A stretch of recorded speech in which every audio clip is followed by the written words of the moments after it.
어제 각종 커뮤니티에서 야동 규제에 관한 일로 시끌벅적했죠. 사실 정보가 조금 빠른 사람들은 이 사건이 오래전부터 미리 예견되어 있었다는 것을 알고 있을 겁니다. 저도 그랬고 그렇기 때문에 별로 놀랍지도 않습니다. 보수 유튜버들 사이에서는 야동 규제에 관한 일을 인터넷 검열이니 민간인 사찰이니 비판하면서 한편으로는 문재인 헛발질에 고소해야 하는 모습도 볼 수 있습니다. 다름 아니라 이번 문재양 헛발질로 이제껏 입을 닫고 있었던 뽐뿌나 홍팍, 오유, 루리앱 등의 많은 좌파 성향 사이트들이 문재인을 일제히 비난하고 있기 때문입니다. 보수 유튜버들은 이번 일로 문재인 지지자들이 문재인 실체를 깨닫고 돌아서기 기대하고 있는 모양인데 저는 절대 그럴 리가 없다고 생각하고 있습니다. 사실 이런 일로 정신을 차렸을 거면 이미 진즉에 정신을 차려도 차렸을 겁니다. 김대중이나 노무현 정권을 거치면서 정신 못 차린 사람들은 앞으로도 영원 정신을 차릴 일이 없다는 이야기입니다. 저는 일단 기본적으로 좌파 성향 사람들을 사람 취급하지 않습니다. 기껏해야 유사인류 정도로나 취급이나 할까? 이 인간들 지금도 일제히 문재양 어쩌고 하면서 입으로 나불거리고 있지만 조금 지나서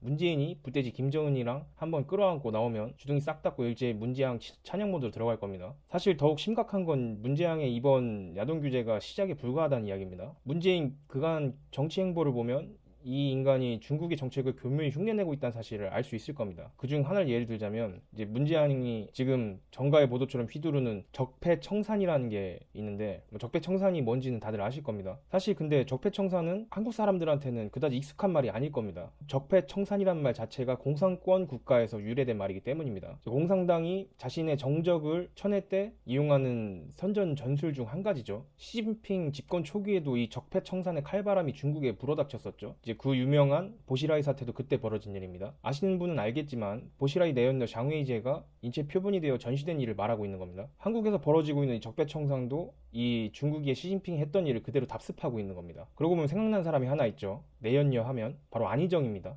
좌파들은 안희정 추락을 우파의 공작이라고 생각하는 모양인데 머리가 조금 굴러가는 사람은 그게 아니라는 걸 대번에 알아차릴 수 있습니다. 실제로 박원순 시장도 거대 권력이 안이 김박 자기가 박원순을 숙청하려 하고 있다고 언급한 적이 있습니다. 박원순 시장은 한국을 대표하는 좌파 정치인 중에 하나죠. 그럼 박원순 시장이 말하고 있는 거대 권력이 과연 누굴까요? 탄핵 사태 이후에 죄다 대가리가 깨져서 비빌대고 있는 우파를 말하고 있는 걸까요?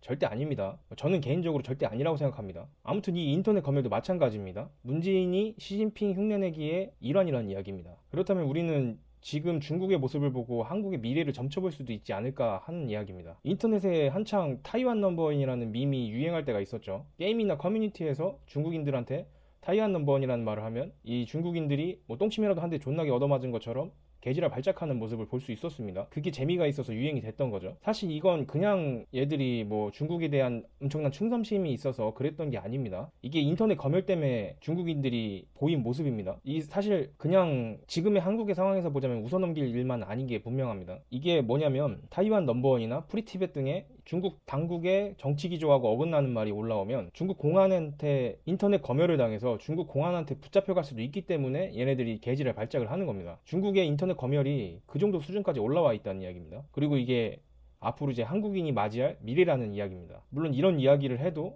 좌파 사람들은 귓등으로도 알아쳐먹지 못할 겁니다. 아까도 이야기했지만 저는 좌파 사람들이 정신을 차릴 일이 절대 없다고 생각합니다. 정신을 차리려면 이미 차렸겠죠, 벌써. 이 인간들은 대가리가 깨져서 뒤지는 순간이 와도 정신 못 차릴 겁니다. 예를 들자면 베트남이 베트공에 의해 적화됐을 때도 마찬가지 일이 벌어졌었죠. 이 베트남 좌파들도 자신들이 살던 국가가 완전 전복되고 망해가고 있을 때도 정신 못 차렸습니다. 베트남 좌파들이 끌려가서 베트공이 겨눈 총불이 앞에 있을 때도 정신 못 차렸습니다. 이 사람들 그때도 뭐라고 했을까요? 자기는 좌파다, 자기도 공산주의자다 이런 말로 아마 살려달라고 빌었을 겁니다. 근데 그 베트공들이 어떻게 했습니까? 일말의 망설임도 없이 다 죽여버렸죠. 사실 이게 베트공이 인간도 아닌 존나게 잔인한 짐승 새끼들이라서 그런 거냐?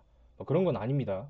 이 인간들도 인간인 건 맞습니다. 더러운 인간이지만 인간 취급도 못할 인간이긴 하지만 이건 권력의 속성이라는 게 그런 겁니다. 이런 말도 있습니다. 권력은 자기 친자식하고도 나누지 않는다. 사실 베트공 입장에서 베트남 좌파들 살려놔봤자 자기하고 이제 권력을 나눠야 될 사람 하나를 더 만들게 되는 일입니다. 얘네 입장에서는 전혀 그럴 이유가 없죠. 당연히 다 죽여 없애버리려고 할 겁니다. 권력을 나누기 싫으니까. 물론 전부 다 죽진 않을 겁니다. 좌파 인간들 전부가. 걔네 입장에서도 이제 자기들의 혁명을 지지해주고 했던 사람이 있다. 혁명에 일종의 상징이 필요하니까요. 절대 일반 민중 좌파들은 아닐 겁니다. 뭐 지식인이라든지 좌파들 지식인 겁나게 싫어합니다. 마오쩌둥이 벌였던 문화 대혁명도 보면 알 수가 있죠. 그때 지식인들 다 죽였습니다. 마오쩌둥이. 한마디로 지금 문재인을 비롯한 이 친중 사대주의자들, 주사파 좌좀 정치인들, 뭐 박원순, 문재인, 임종석, 기타 등등 이런 인간들만 살고 피라미 좌파들은 다 수청당할 거란 이야기입니다. 물론 이런 이야기를 해도 절대 귓등으로도 들어 처먹지 않겠죠. 아까도 이야기했지만 이 좌파들의 지적 능력이나 사고 능력이라는 건 사실 어느 나라를 보나 되게 비슷비슷하게 나타납니다. 이